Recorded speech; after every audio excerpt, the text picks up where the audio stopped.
गुरु ब्रह्मा गुरु विष्णु गुरुदेव महेश्वर गुरुदेव ब्रह्मा तस्मै श्री गुरवे ओम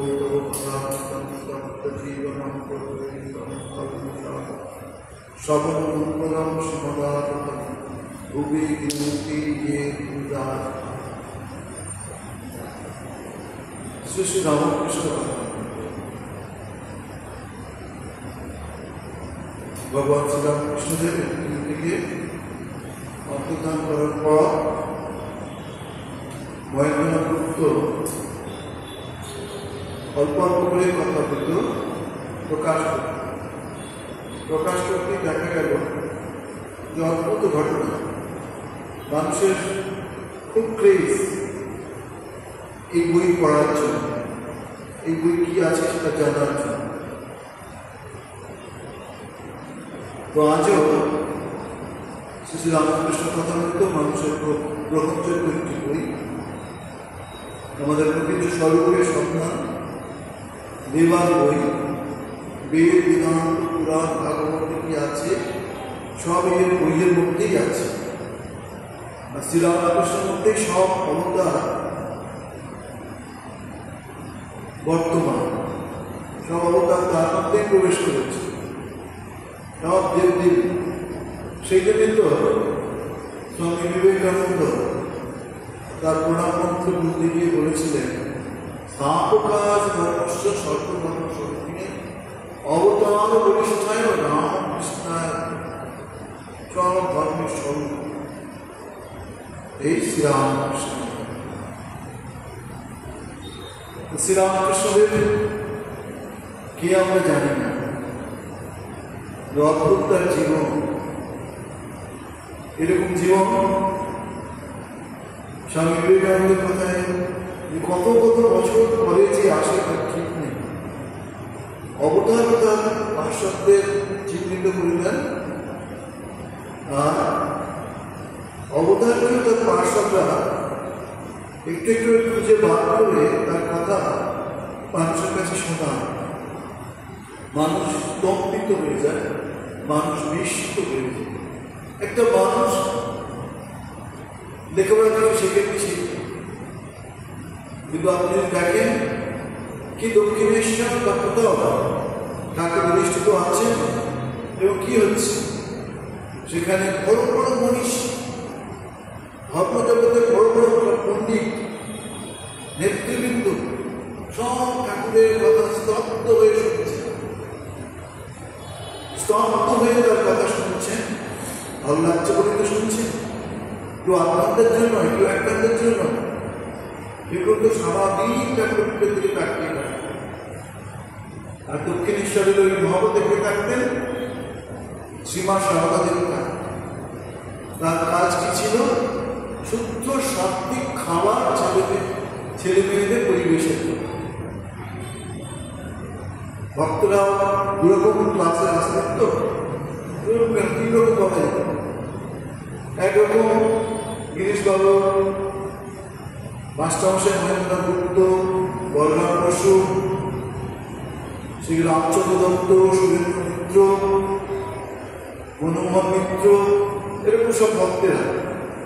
আর ঠাকুরের কাছে শোক সন্তপ্ত অনেক মহিলাও আছে, গোলাপ মা, যোগীন মা, গোপালের মা, এরা এমনি আসতেন না। প্রত্যেকের জীবনে শ্রীরামকৃষ্ণদেবের একটা বিরাট প্রভাব তাদের মধ্যে পড়েছিল, সেইভাবেই তারা আসতেন।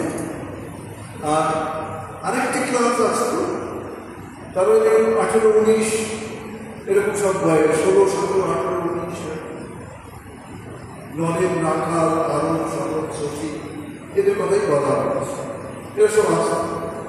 প্রথম পর্বটা ঠাকুর সাতপাদিত করলেন। ঠাকুর কুটিরের ছাদে উঠে প্রার্থনা করলেন কি, মা শুদ্ধ সত্য ভক্তদের তুমি না। এইসব সংসারের মানুষের কথা বলতে বলতে আমার ঠিক চলে গেল। এরপর থেকে দেখা যাচ্ছে সব শুদ্ধ সত্য ভক্তদের দক্ষিণেশ্বরে আগমন। কিন্তু এখানেও আমরা দেখছি যে তার কাছে ঠাকুর নিজেও যেতেন আর তারাও আসতেন ঠাকুরের কাছে। তারা অবাক হয়ে শুনতেন ঠাকুরের কথা, শুনতে শুনতে বলতে এর মধ্যে সব এত কথা নিহিত রয়েছে। কেশববাবুর কথাই বলি, কেশববাবু ঠাকুরের কাছে আসতেন, ঠাকুর চাইতেন না তার সম্বন্ধে কিছু লিখুন। একদা তিনি বলেওছেন যে আপনি যদি একটু সুযোগ নেন তাহলে আপনার কথা একটু কিছু লিখি।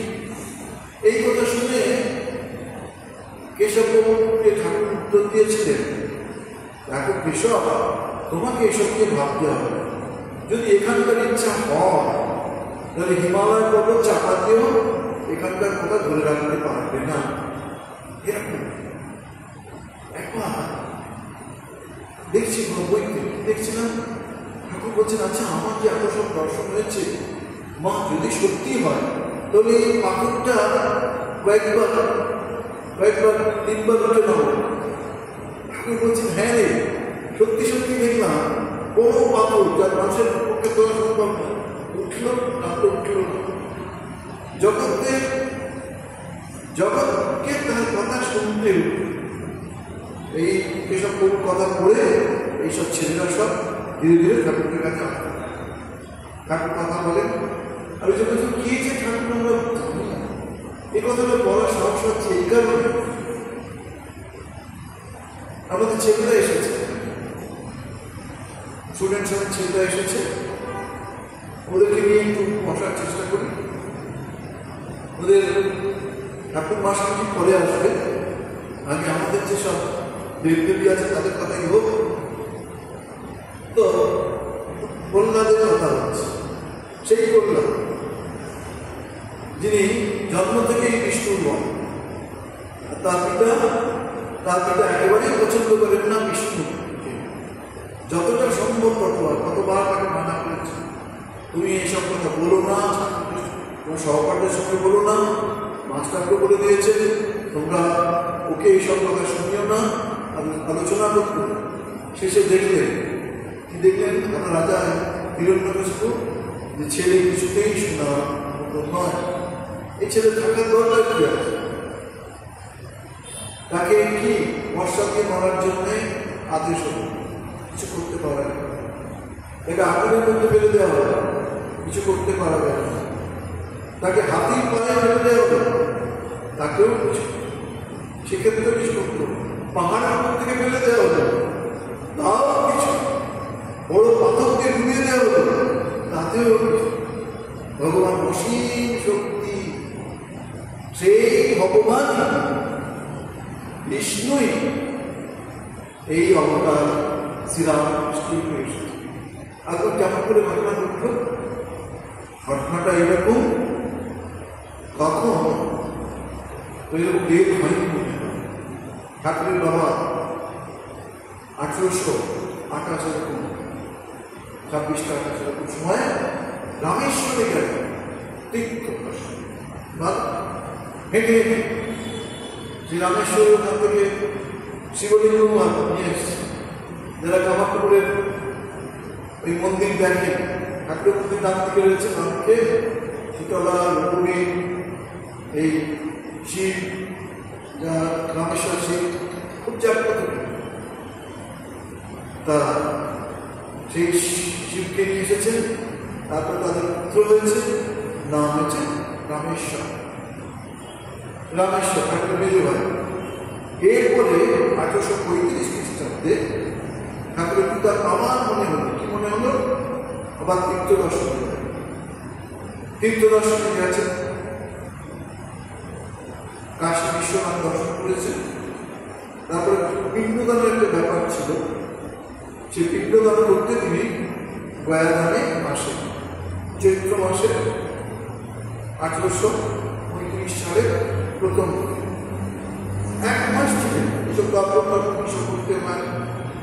বলছেন এরকম সময় একদিন স্বপ্নে আমি দর্শন করি। কি দর্শন করি?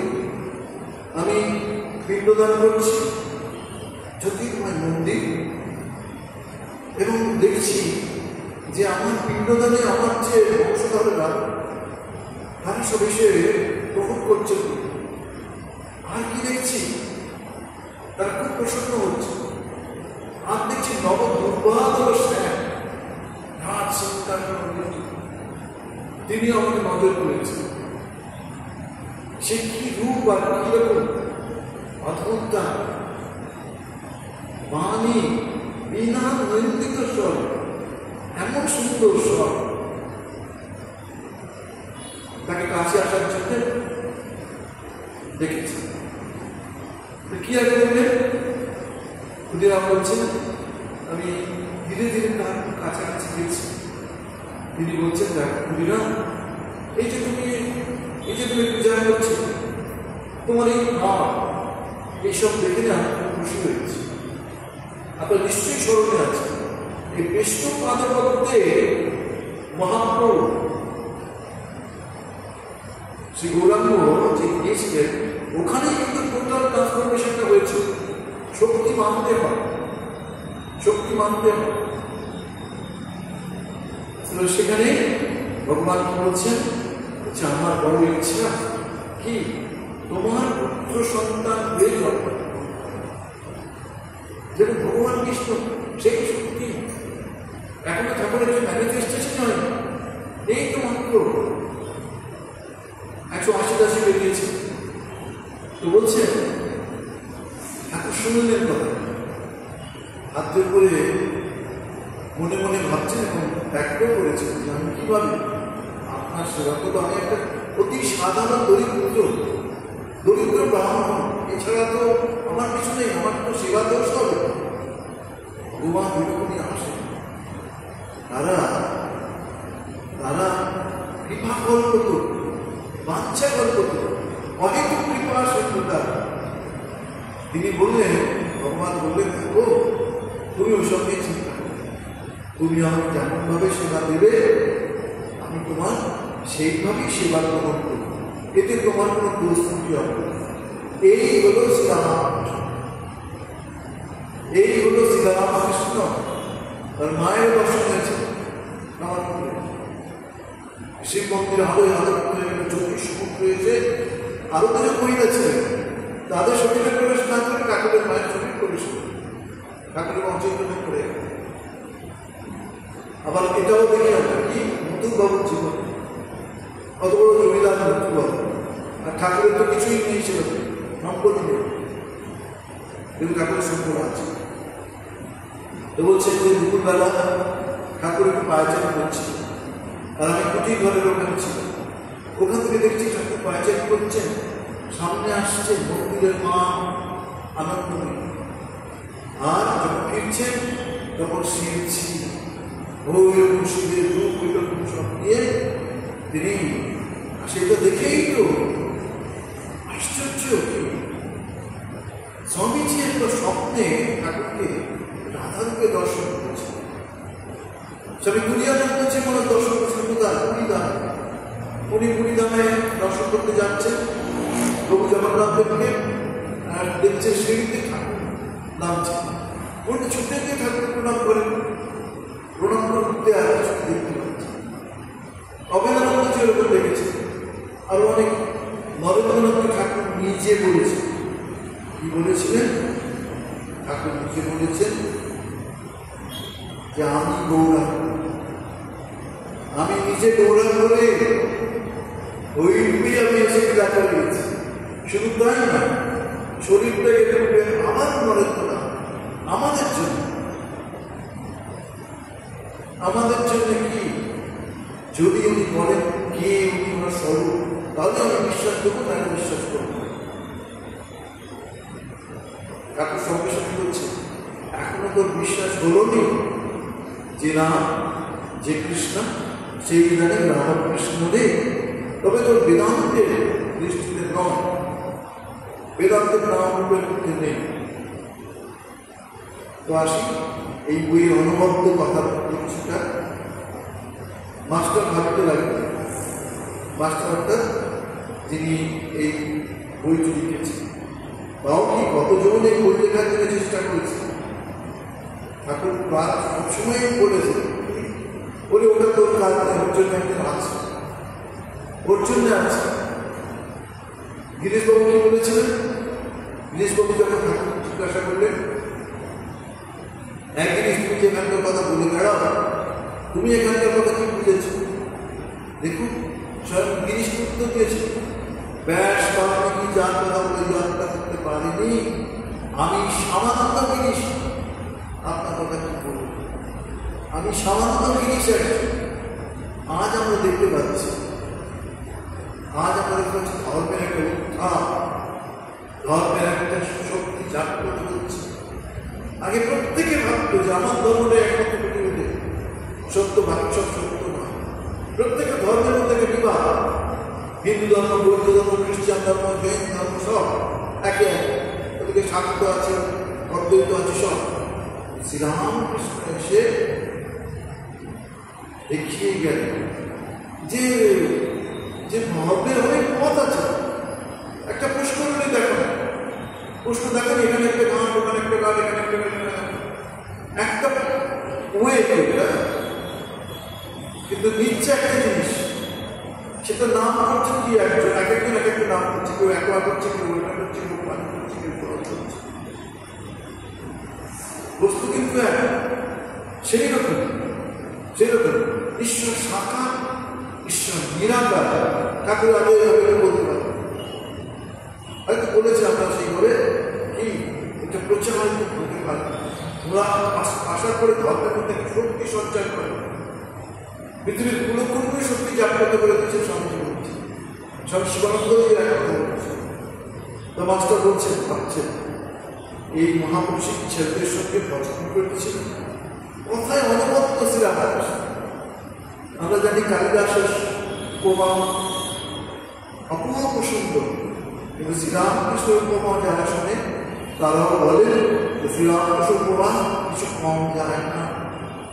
কি দেখুন, মায়ের আসছেন দিতে দেন বলে গীতায় আমরা পড়ি, মুখম করতে বাচকম পুণ্যকম করে মধ্যে অনেক বছর আগেকার ঘটনা। তীর্থ করতে বেরিয়েছেন, হিমালয়ের কাছে তীর্থ, কেদারনাথ, অমরনাথ, এদিকে ঠিক আছে। তা ধস নেমে গেছে, ধস নেওয়ার পরে সেনাবাহিনীর লোক, অনেক লোক হারিয়ে গেছে, খুঁজে বার করতে হবে। ঘুরতে ঘুরতে ঘুরতে দেখে প্রাণ বয়স্ক, এই বয়স্ক মহিলা দুটো কোথায় কি রাখে, হরি মারে কি, হরি যদি রাখে তাহলে পৃথিবীতে কেউ তাকে মারতে পারবে। সত্যি তাই। তা বলছেন এই মহাপুরুষিক ছেলেদের সঙ্গে পুরস্কৃত করতেছিলেন, তখন ঠিক ছিল 5 বছরের বাদ। নরেন্দ্র মাঝামাঝি বলতেন, মশাই এবার আপনি খান, আপনি এমন কথা বলছেন আমাদের পেটে খিল ধরে যাচ্ছে। একটা শব্দ শোনা যায়, বলছে এমন যে পেটে খিল ধরে যাচ্ছে, এমন কথার জাদুকর মূর্তি তৈরি করতে পারে। আপনি ভাবুন, কামারপুকুরে মূর্তি তৈরি হচ্ছে, দুর্গা মূর্তি তৈরি হচ্ছে, চোখ তৈরি করছে, পটুয়া বা কালীগঞ্জ, দেখুন যে কিছু বললো,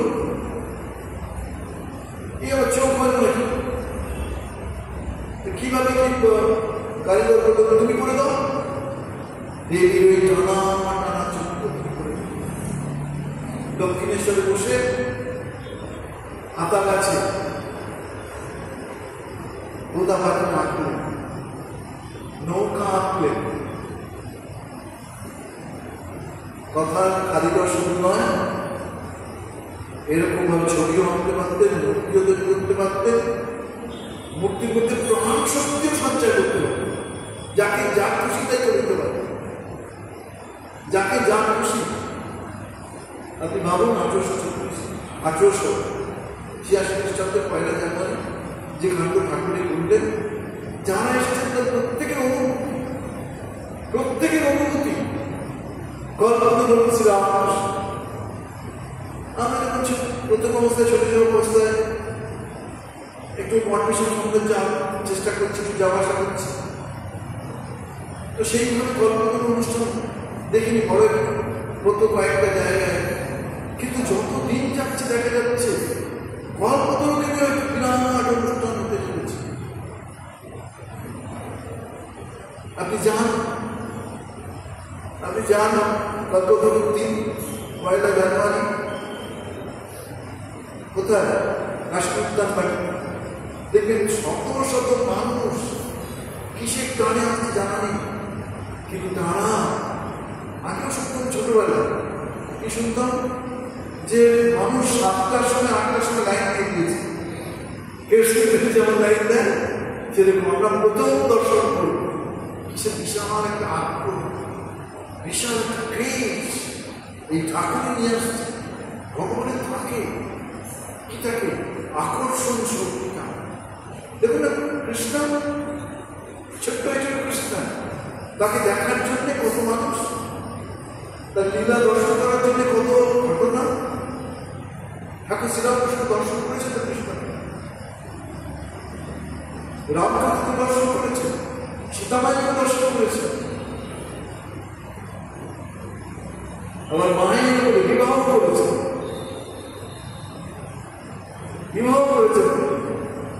ঠাকুরের মা যখন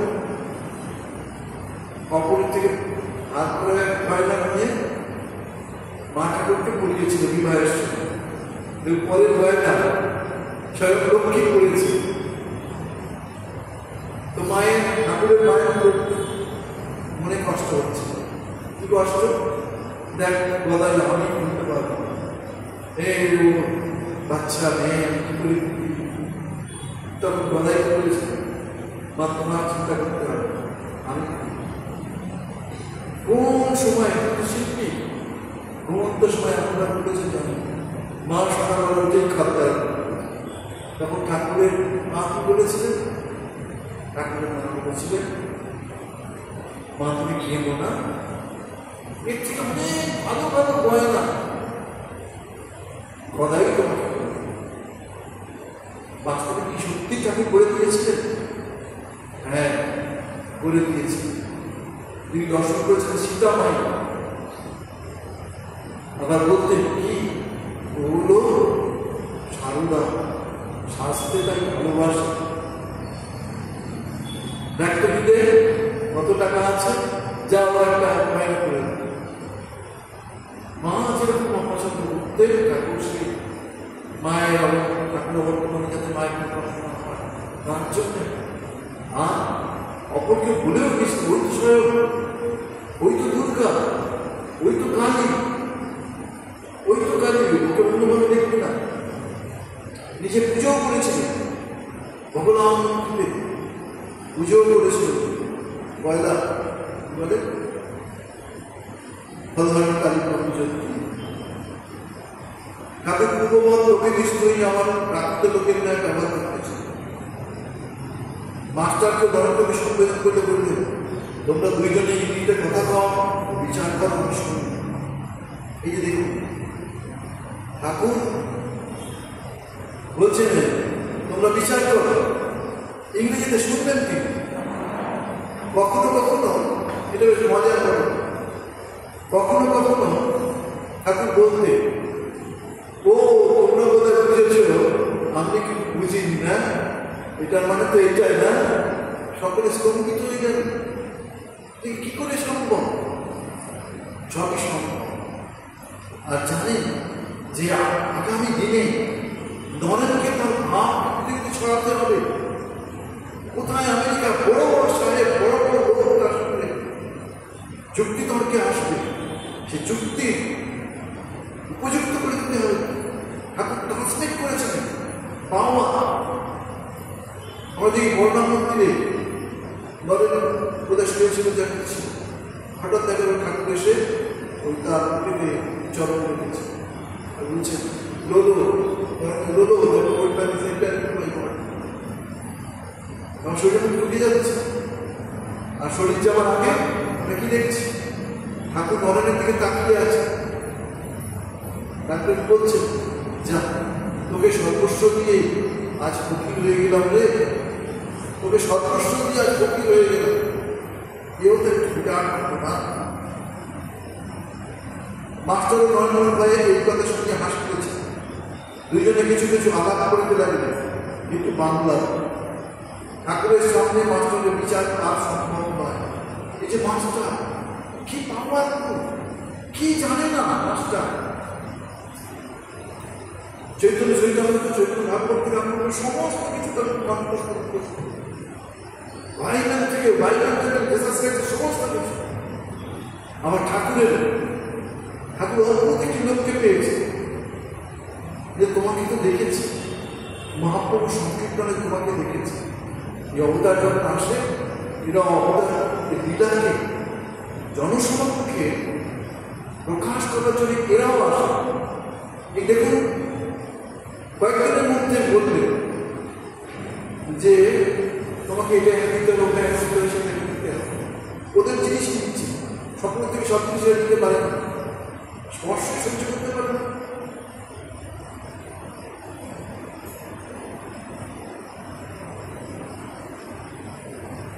ঠাকুরের এই যে কথা বলতে কত কথা রয়েছে, শুধু আন্তরিকতা থেকে পাওয়া যায় যায়।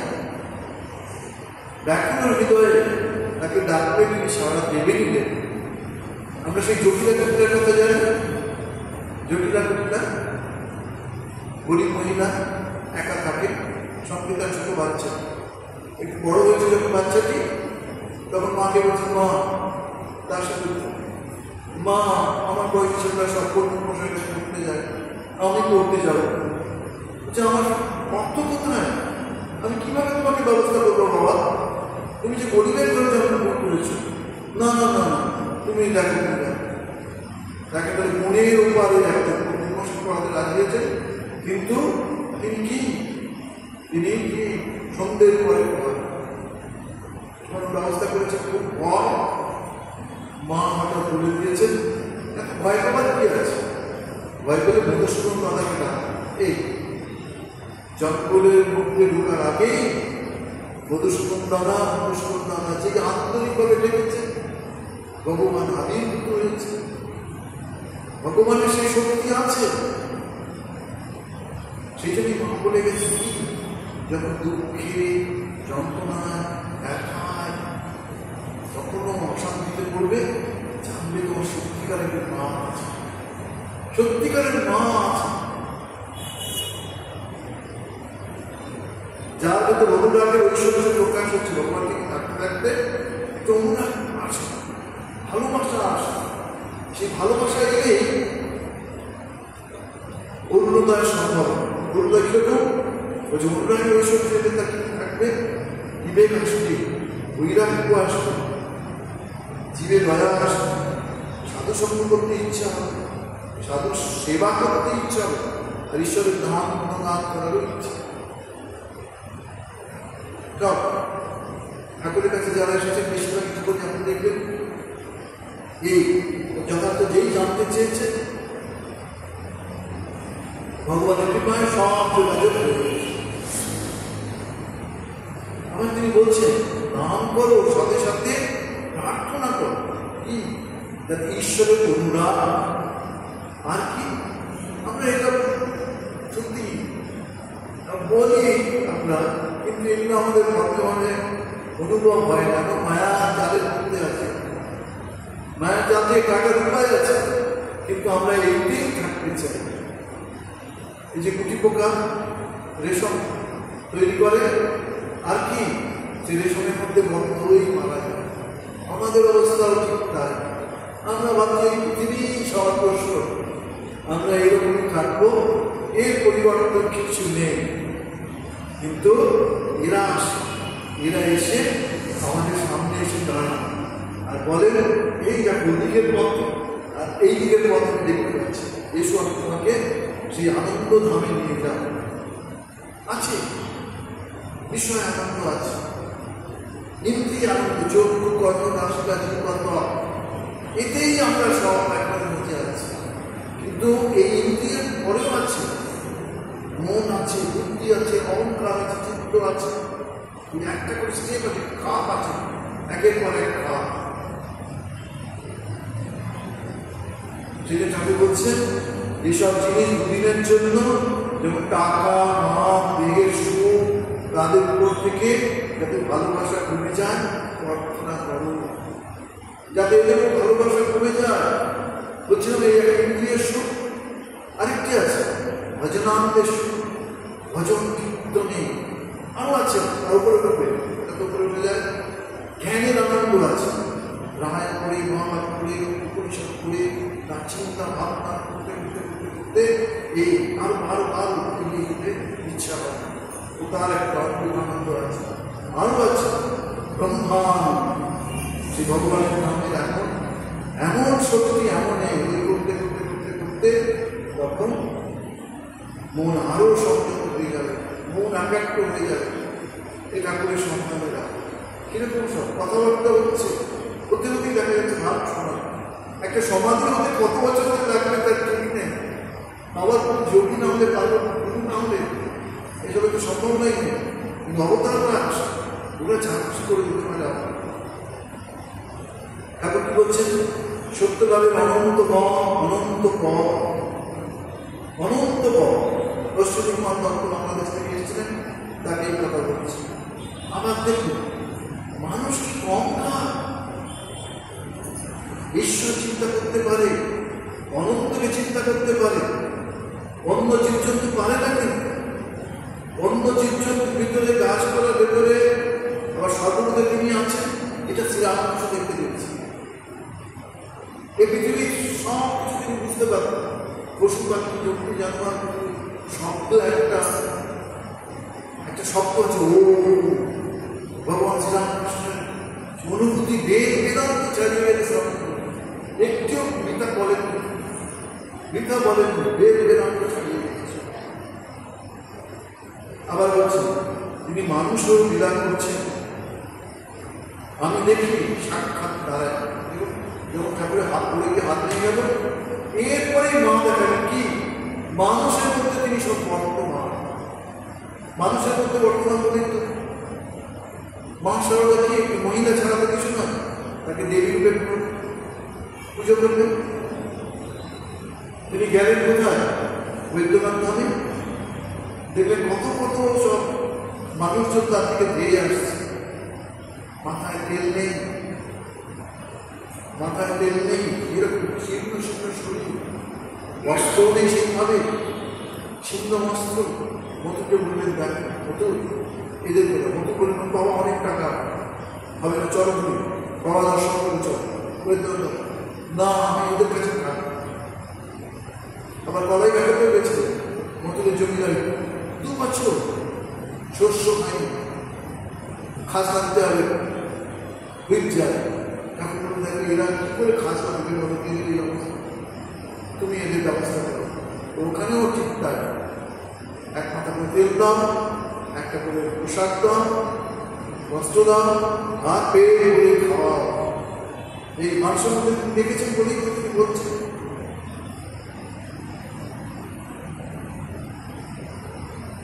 কি বলছেন তারপরে? কাঠ বসতে বসতে যেমন আগুন বেরোয়, ভক্তির জল থাকলে কি মানুষের ঈশ্বর প্রশ্ন।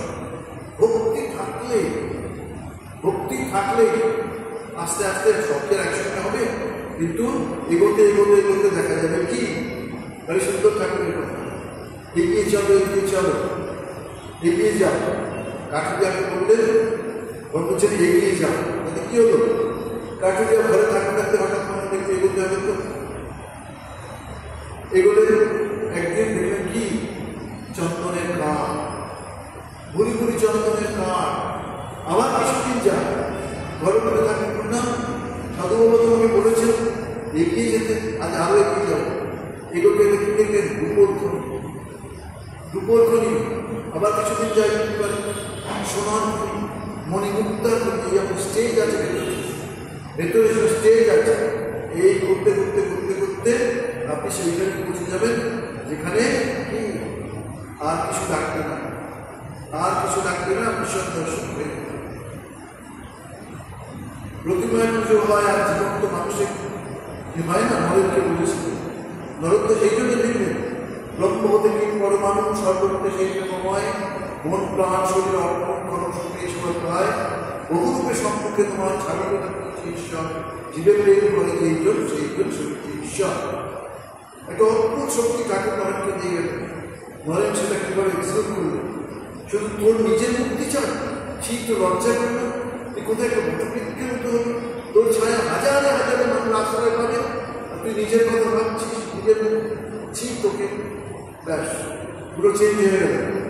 শিবনাথ শাস্ত্রীকে ঠাকুরকে লক্ষ্য করে বলছে, জগৎ লীলা সম্পর্কে ঠাকুর নিজের অনুভব প্রকাশ করলেন কি, আমিও চক্ষু খুঁজে ধ্যান করতুম, তারপর ভাবলাম এমন করলে ঈশ্বর আছে চোখ বুঝে, আর তারপর হচ্ছে আর এমন করলে আপনার চোখ খুললে ঈশ্বর নেই, কি হবে? চোখ খুলেও দেখছি ঈশ্বর সর্বত্র রয়েছে। মানুষ, জীবজন্তু, গাছপালা, চন্দ্র, সূর্য, উঠবে জলে স্থলে সর্বভূতে তিনি আছেন। সত্যি কি আছেন? হ্যাঁ আছেন তো। ঠাকুরের যে গুরু বেদান্তের শেখাতে এসেছে অদ্বৈত, সেই গোদাপুরী তো দর্শন করল। মাকে তো মানে না, পেটের রোগ হয়েছে, বেশ কিছুদিন থাকার পর গঙ্গায় ডুবে মরতে গিয়েছে, প্রাণ ত্যাগ করলো গঙ্গা। এই সারা রাত জল পাচ্ছে তার ডুবে গঙ্গা। হঠাৎ ভোরবেলা দেখে জলে মা, স্থলে মা, মন্দিরে মা, আকাশে গাছে সর্বত্র মা মা মা। মায়া বলে যে সাধনাটা পূর্ণ করতে 40 বছর লেগেছিল, সেই সাধনা ঠাকুরের এই দুটো দিনকে কি পাওয়ার মানুষ এসেছে। এই যত সময় যাবে তত মানুষ বুঝতে পারবে। এখনই এখনই সবে তো প্রভাতের সূর্য আলো দিতে শুরু করছে, আর ডুবতে উঠে অবস্থা। এই এতে গেলে আমাদের জানতে পথ, এই কাঁচা আমি আর পাকা আমি বলে কাকে বলছে, ময়লা সরকারকে বলছে। দেখো এটা মাস্টারমশাই কেন যারা ঠাকুরের কাছে এসেছেন এগুলো জেনে, আর উপনিষদেও আছে, উপনিষদে আছে কিন্তু উপনিষদ বলছেন দাস পূর্ণা সঞ্জা সকায়া কি এটা বলছেন, একটা সুন্দর বৃক্ষ, সে বৃক্ষে একটা নিচে পাখি বসে আছে, একটা উপরে পাখি বসে আছে। নিচের পাখি টক ফল খাচ্ছে, মিষ্টি ফল খাচ্ছে, তার অভিজ্ঞতা করছে, কিন্তু উপরের পাখিতে দেখছে সে আনন্দময় অবস্থায় সে বিরাজ করছে, সে এসবের মধ্যে একটা করে ফল খাচ্ছে না, পাখিটা উপরে করে উঠছে, তার সংসারের মায়া এগুলো যেন একটু কাটাকাটি করছে। একটা সময় দেখল যে উপরের পাখিটাই নিচের পাখিটা হয়ে গেছে। অর্থাৎ আমাদের মধ্যে যে জীবাত্মা, সেই জীবাত্মা এরকম ঘা খেতে খেতে চিন্তা করতে করতে ঈশ্বরের নাম করতে করতে করতে কি হলো, একটা সময় সে পরমাত্মা স্বয়ং হয়ে গেছে। এই হওয়ার পথ কি ঠাকুর বলছেন, হওয়াটা এত সহজ নয়। উপনিষদ হচ্ছে পুরস্য ধারা, পুরস্য ধারা নিশিতা দূরত্বা দুর্গম পদস্থ খবর মতো, এত সহজ পথ নয়, কুসুম বিস্তীর্ণ নয়। ফুলের ভারের রাত্রি, গভীর রাত্রি, অন্ধকার রাত্রি তোমাকে এগোতে হচ্ছে।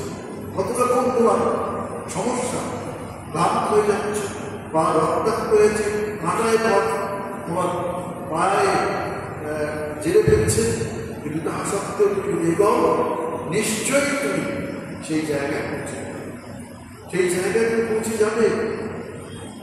আবার বলছেন বিবেক চূড়ামণি, এটা আমরা প্রায় শুনি, মনুষ্যান সাহস্তে উপস্থিত শুদ্ধে রত্ন বিশুদ্ধানাম পশ্চিমাং ব্যক্তি বলছেন যে বহু মানুষ চেষ্টা করে, সমস্ত মানুষ চেষ্টা করে, তার মধ্যে কেউ কেউ একটু গ্লিমস পায়। এই যারা গ্লিমস পায় ওদের মধ্যেও শত শত মানুষ চেষ্টা করতে করতে কেউ কেউ তাকে তত্ত্ব পায়। এটা এত সহজ জিনিস নয়, মোটেই সহজ জিনিস নয়। কিন্তু দেখে থাকতে যেমন সবই উনি তার দর্শন করে, সবই রামের দর্শন করে, সেই দেখুন এই অল্প বয়স থেকে সবরই ঘুরে থাকে, প্রতিদিন ভাবে রাম বোধহয় আজকে তাকে দর্শন করবে, এই করতে করতে করতে করতে একটা সময় সে বয়সটা হয়ে গেলেন। সেই সময় একদিন কি রামচন্দ্র তার গৃহে প্রবেশ করছে, কুটিরে প্রবেশ করছে। এই অপেক্ষা করতে হবে, এগিয়ে চলতে হবে। আচ্ছা, মহেন্দ্রনাথ সরকারকে বলছে, ডাক্তার মহেন্দ্রনাথ সরকার, যার ঈশ্বর কিছু বিশ্বাস নেই, সেই তিনিও পর্যন্ত টোটাল ট্রান্সফর্ম হয়ে গেছে। বলছে, আমি ঘটনা, আমি এত বড় লোকের ছেলে, আমি ভগবান, আমাকে আমার কথা বললে এই ভাব হচ্ছে কাঁচা আমি ভাব। নন্দবসু বাড়িতে ঠাকুর গিয়েছেন, সেখানে বিবেকাত্মক বিচারের পদ্ধতি শেখাচ্ছে। আমি কি এটা খুঁজে দেখবো কি আমি সত্যি কি আমি এই শরীর, আমার এই চোখ, আমি নিজেকে দেখতে পাচ্ছি না। ওই করতে করতে করতে করতে তখন একটা পথ আছে যে ওই ওই সেই আমি আমার সেই চোখ, যে আমি কি এটা খুঁজে দেখবো, আমি কি হাড়, আমি কি মাংস, আমি কি রক্ত, আমি কি নারী করি, আমি খুঁজতে খুঁজতে তুমি এসে পড়ে অর্থাৎ অন্তরে সে ঈশ্বরের শক্তি বই আর কিছু নেই, তুমি জানতে। তারপরে কি হয়ে যাবে তোমার, আমি নয় তবু তবু, আমি নয় তুমি তুমি, এটা চলে আসবে। আমি বলে একবার জানি না বলে পাকা আমি নিয়ে থাকতে হয়। পাকা আমি কি, আমি ঈশ্বরের ভক্ত, ঈশ্বরের ছেলে, ঈশ্বরের দাস, এই আমি পাকা, এই হলো পাকা। আমার কি আছে, ঠাকুর কখনো করতে না আমি না, সব মায়ের ইচ্ছা হতো, মা মা মা। আর বলতে দেখো তোমরা তো বোকা কেন, মাকে সব দিয়ে দাও, মা তোমার সব ভালো। মা তো তার হাত নিয়েছেন এবং মনে তো ভালো দেয়, যে হাত তুলে দেয় ভগবান তাহার ভাত গ্রহণ করে, বলে অন্য কেউ নেই। তা বাবা বলছে, পশুভাব না গেলে ঈশ্বরের আনন্দ আস্বাদন করতে পারে। আর পশুভাব ধর্মটা কি সবচেয়ে বলছেন, পশুত্ব থেকে মনুষ্যত্ব, মনুষ্যত্ব থেকে কি এবং স্টেজ আছে, বলছে ঈশ্বরের কাছে প্রার্থনা করতে হয় যাতে পশুভাব চায়। প্রার্থনা আমাদের কিন্তু সেই পথে ব্যাকুলের প্রার্থনা করতে হয়। তিনি অন্তর্জামী শুনবেনই শুনবেন, যদি আন্তরিক হয় নিশ্চয়ই শুনবেন।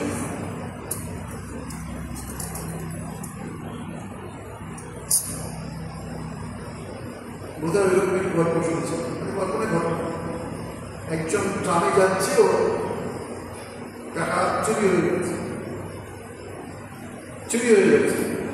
তারপর খুব কাঁদছে, কাঁদতে কাঁদতে গঙ্গার ধারে চলে এসেছে। গঙ্গার ধারে চলে এসে এত কাঁদছে, হঠাৎ থেকে ঠাকুরকে সামনে দর্শন করছে। ঠাকুর বলছে, কি হয়েছে? বলছে, আমার টাকা পয়সা সব চুরি হয়ে গেছে। বলছে, দেখ ওখানে পাথরটা পড়ে আছে, দেখ দেখ ওর পাশে আছে, দেখ। ঠাকুরকে দেখতে পাচ্ছে না, কিন্তু পাচ্ছে আন্তরিক বলে একটা কিছু না একটা কিছু ঘটনা ঘটিয়েই দেবেন।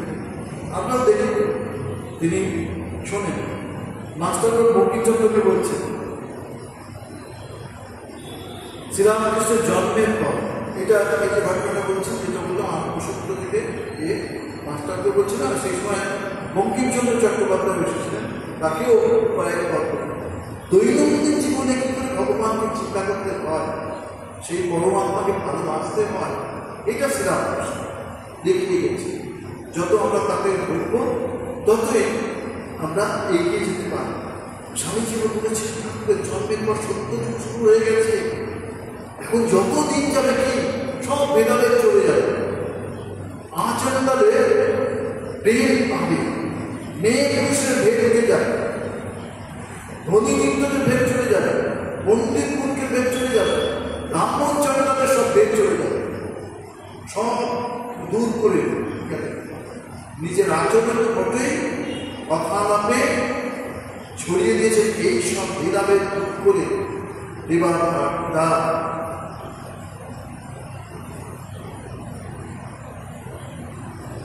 সময় হয়ে গিয়েছে। স্বামীজি ঠাকুরের সম্বন্ধে বলতে কি বলেছিলেন? বলেছিলেন আমার বাড়িতে দিদিমা আছে, ঠাকুমা আছে, মা আছে, ভাই আছে, বোনেরা আছে।